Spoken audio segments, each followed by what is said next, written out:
In this video, I'm going to show you the solo house rules I have developed for Microscope RPG for fantasy novel world building.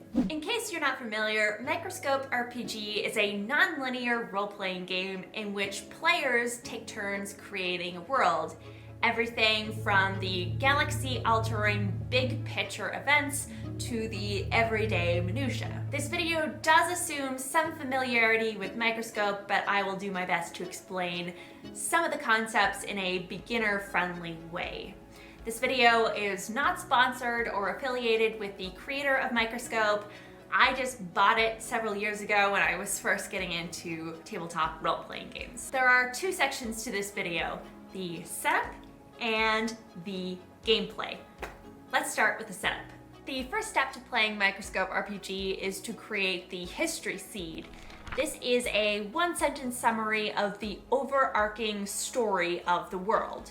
So for example, it could be humanity leaves Earth in search of a new home in the stars.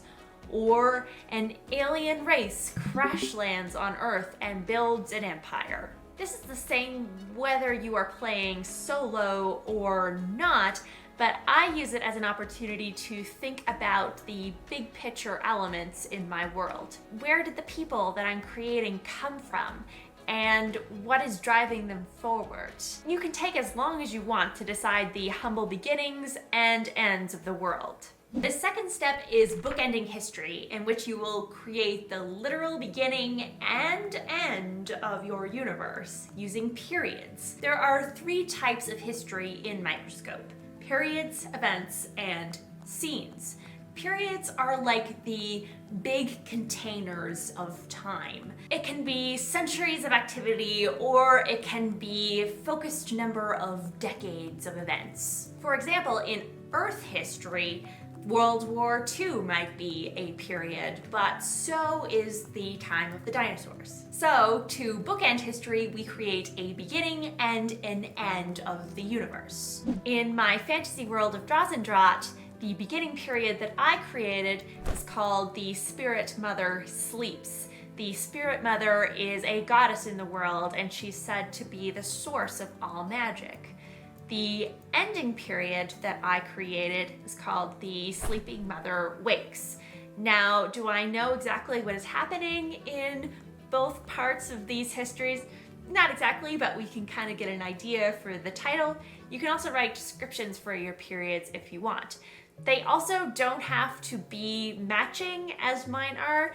You could put whatever little sentences or ideas that you want to be the beginning and the end of your universe. You also get to decide whether these periods are light or dark, and what that means is up to you.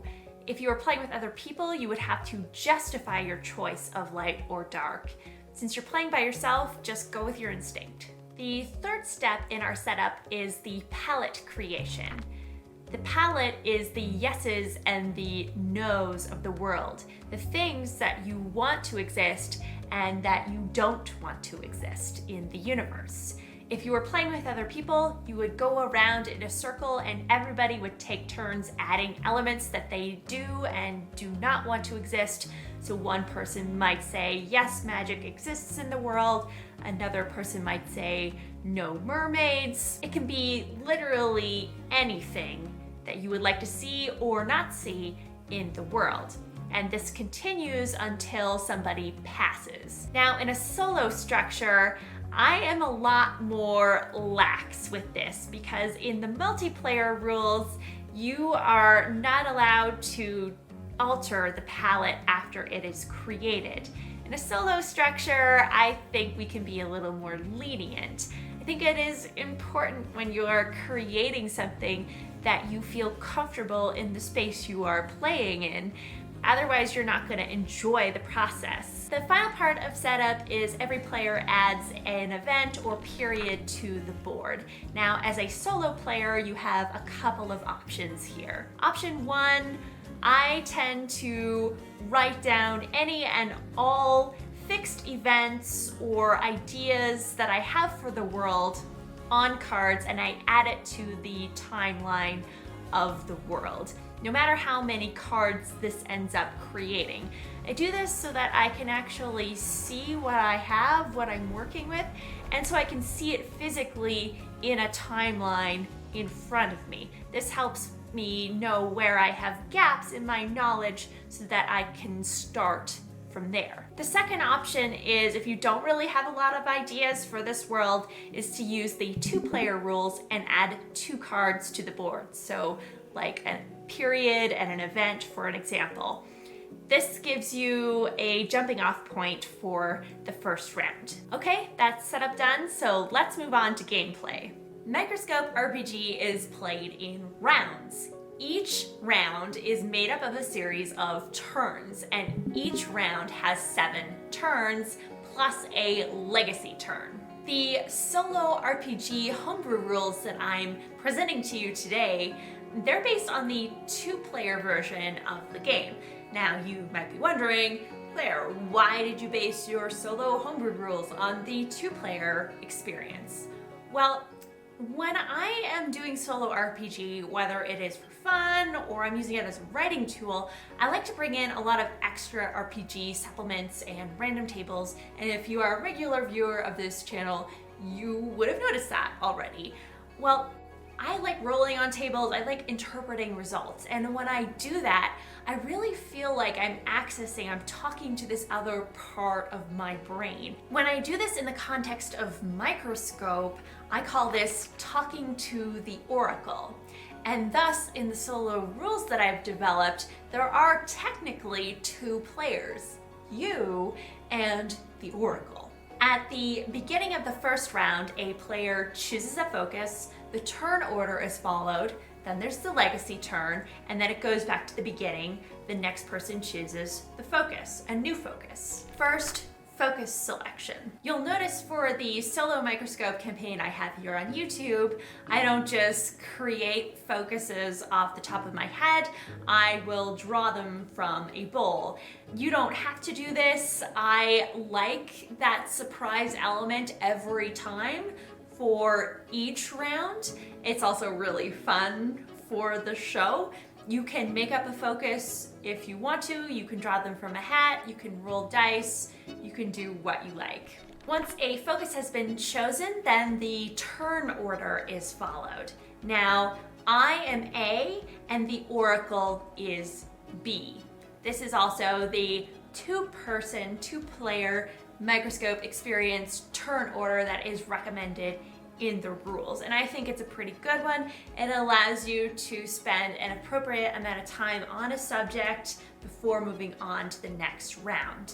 The only rule here I follow is that on my turns, I make the final call on whatever is added to the cards. On the Oracle's turn, they make the final call, so I will roll a yes or no Oracle to determine what is actually added to the board. Now, this can be a very frustrating and exciting experience.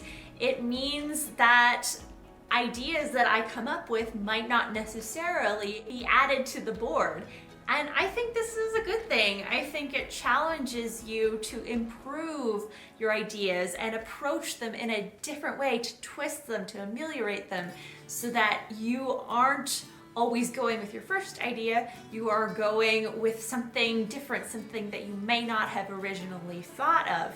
And I think this replicates the pushback experience you might encounter in a multiplayer environment. And I know that's not always welcome, you might not want that, but this helps add a lot of variety to your gameplay. The final part of the Microscope gameplay loop is the legacy turn. The legacy turn allows you to explore something that's already been placed on the board, an idea or an event, but in a more in-depth way. According to the regular rules of Microscope, you can only have as many legacies as there are players. For my solo rules, I tend to keep 2 or 3 legacies. This ensures that I have a lot of variety for what I want to go back to and explore. This is good when I spend some really long rounds on a very specific topic and I just want to go back and explore something else. If you choose a new legacy and you already have the maximum amount of legacies in play, the new legacy must replace one of the older legacies. Another liberty I take with Microscope as a solo player is its rule of not establishing too much at a time. Because I'm using Microscope as a fiction world building tool, I need to add more context to my events and scenes because I don't have that extra layer of ideas that comes with having more people at the table. Now, Microscope optimally is played with 2 to 4 people, so you have that exchange of ideas. And I achieve that by bringing in RPG supplements and random tables. Random tables and RPG supplements also help for the oracle turns so that you have some inspiration and structure that you can use. For example, I will use Mythic's Fate Check roll from Variations 2 as a yes or no gauge during the Oracle's turn. I also use a bunch of other RPG supplements. Here is a list of all of the different ones that I use, but you can also find them in the description below. If you're the digital sort, you don't want to use physical index cards to track your Microscope process, I recommend the tool Utgar's Chronicles. This is a free tool that I found on the Microscope RPG Reddit. It is made specifically for Microscope. I am not sponsored by them or affiliated with them. This is just a great free tool that I use, and you can use it for your solo games or your multiplayer games. Now that you have an idea of how to play Microscope solo, you can watch it in action as I use it alongside a bunch of other RPG tools in my solo campaign to build my fantasy world, which you can watch here.